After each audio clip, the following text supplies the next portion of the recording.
Go. Hi, it's Gift here. And Glenn, how are you? We want to share with you why the kitchen island is the key selling point and why the buyer decide to buy a home with the wow kitchen, or even a new construction have the extra large countertop and island right now. Just getting so excited here. So anyway, we're real estate agents licensed in Maryland, DC, and Virginia. I'm Glenn Hughes. I am a licensed project manager. I am a Class A general contractor and a real estate agent. So doing business with us is very, very easy.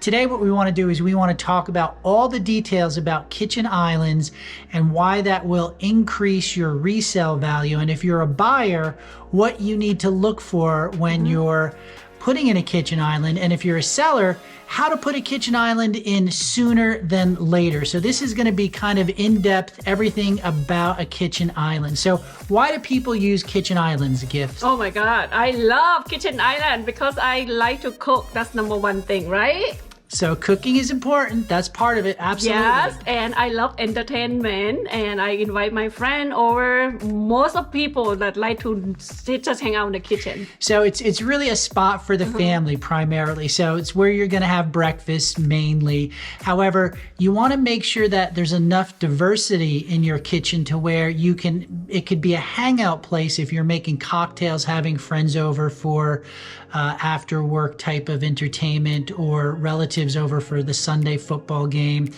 It's also a place where you want to feel comfortable conversing while you're cooking. It could be a homework center for the kids.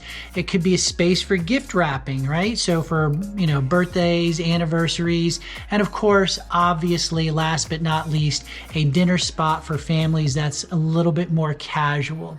So now, as you can see, Glenn, you put on the list here. I feel like, do we still need dining room anymore, or do we need family room anymore? Of course, you always need family rooms. Yes, you need family rooms. What's really disappearing and taking the place is the formal parlor, which if you're from the South, it's called a parlor, or if you're up north, it's called the living room. So one of the first things, though, getting back to kitchen islands is, do you want a sink on the island, or do you want a cooktop with a hood? These are some of the things to consider. We personally decided to put our sink and garbage disposal and our food prep and our dishwasher around the island.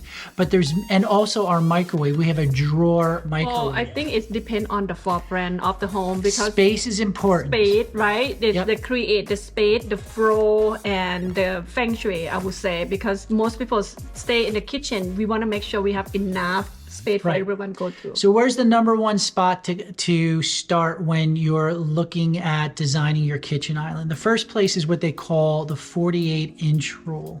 So you may have to take down a wall to put in a very large kitchen island, but the 48-inch rule is, what is the distance from the edge of your exterior countertops to where the kitchen island starts?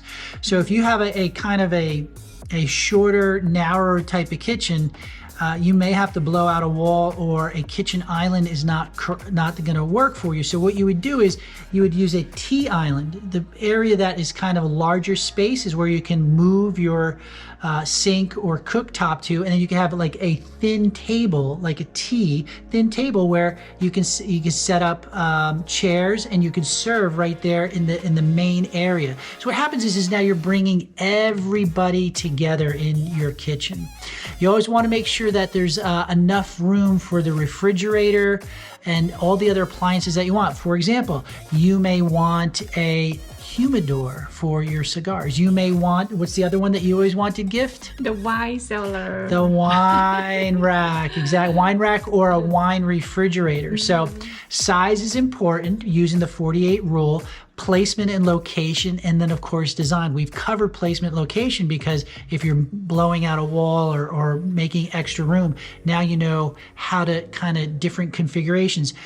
Part of the other part is what they called a tiered island as well too. So you have a higher tier, that's a bar area. that could be for cocktails or homework or letters, and then a lower tier for serving. If you've got little kids, remember the original one I talked about, a tea? Yeah, we have that in our Exactly. own. Yeah. The main area is down lower, so you have chairs to where the kids could sit down and have dinner.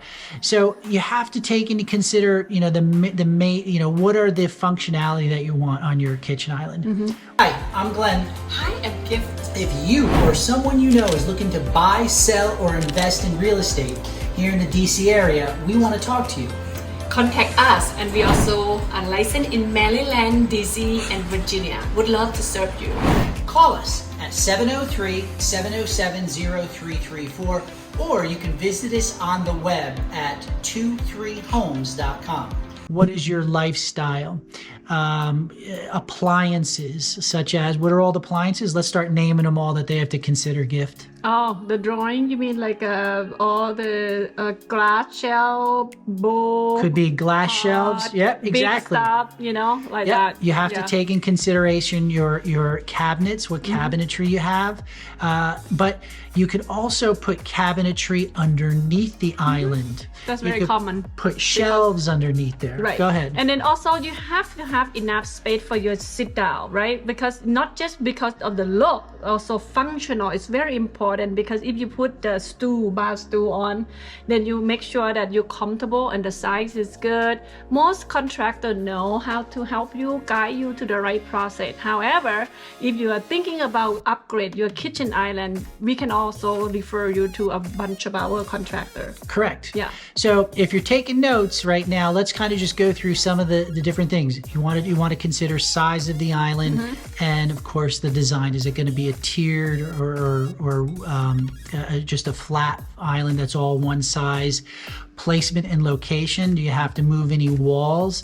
Remember the 48-inch rule. And then we've talked about the main functionality. Well, what are you going to use for, and what do you want to have around it? The one thing to consider is, as I mentioned earlier, is a microwave drawer. So is a big space saver. Space, yeah. If you are a luxury person and you have got a huge kitchen, here's what's very popular now. It's what they call a double island. So super large kitchens have got like a food prep area that is, for the cook and, the pies and the baking and the preparation. And then you've got a smaller island that's used for your cocktails and drinks, or the kids can do their homework there. So you can consider having double islands. Some large kitchens have got 3 islands in it. Could you imagine? Is that you have a luxury house like that? I would like to have the extra large kitchen. And they they use that smaller one for a buffet or serving, and then they go into the family room. So the next part after that is seating. 36-inch bar counters are uncomfortable for little kids. It's great if you're a parent and you've got a high chair, but I take that back. The 42-inch bar ones, the 36 is what you want to use for the kids. 36-inch high is standard. So what does the seating look like when you're designing your kitchen island? So the next thing is, what is the space? What's the space between each one? So that's why functional is very, very important to have, right? So it's 24 inches. Sorry, Yes.